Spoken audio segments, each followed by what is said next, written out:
Hello everyone and welcome to Adnan 3D Prints.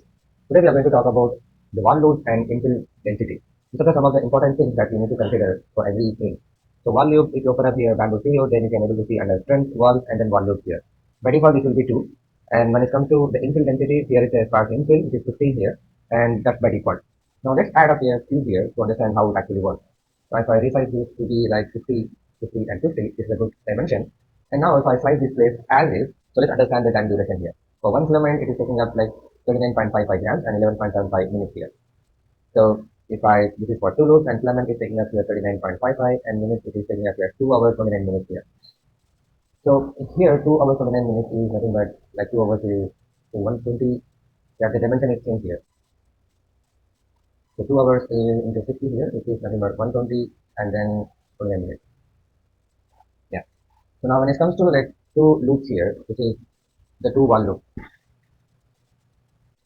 Now if I change this strength to be like the wall loop to be like 3 wall loops here and then slide the plate again, so it now changes to 44.28 and then the minutes has changed from 2 hours 36 minutes, which is 120 plus 36.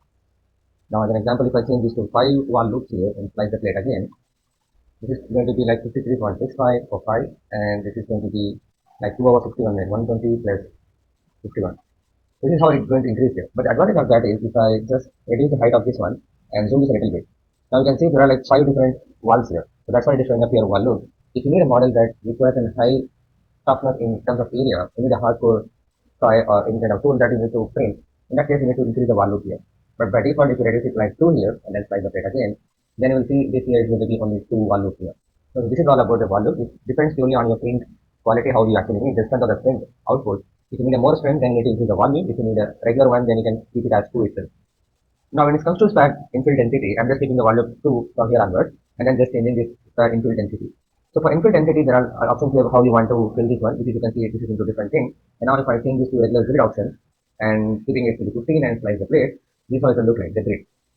So for 15, it is taking up like, okay, let's change this to be the same, the default one and slice the plate. So 39.55 grams, which is we are taking up here, that's correct. And 39.55, we'll start from here. And the duration is going to be 2 hours 29 minutes, which is going to be 120 plus 29. Yeah, it is going to be the same thing here, right? That's good.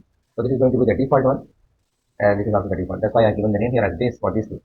And now if I change this the infill density to be like 10% and then slice the plate again, you can see this one is given some space between each and every line here.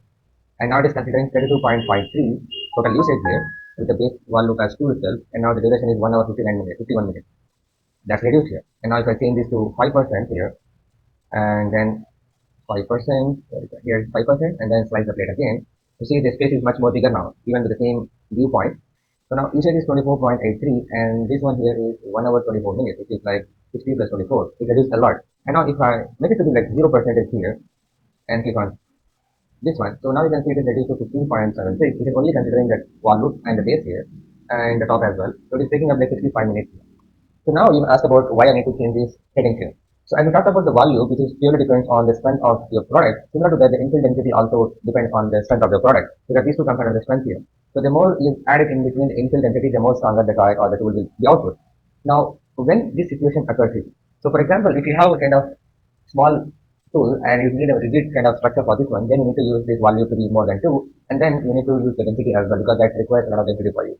Now, if you have any model that which is very thin and it doesn't need to have any infill density, then the value itself, if you feel that sufficient, in that case, you can just keep the value to be like 0 or even the 5% of it. So for the general purpose, I usually go with the 5% or 7 or 8% here. That should be sufficient, strong enough for any output which I want to make model here. So that's how I usually do here. So let me know in the comment section below how you generally use this infill density as well as the wall load here. If you found this video helpful, then just hit the big thumbs up button, and also if you're new to this channel or you haven't subscribed yet, just click on the subscribe button and also share with others so that they can also learn from this video.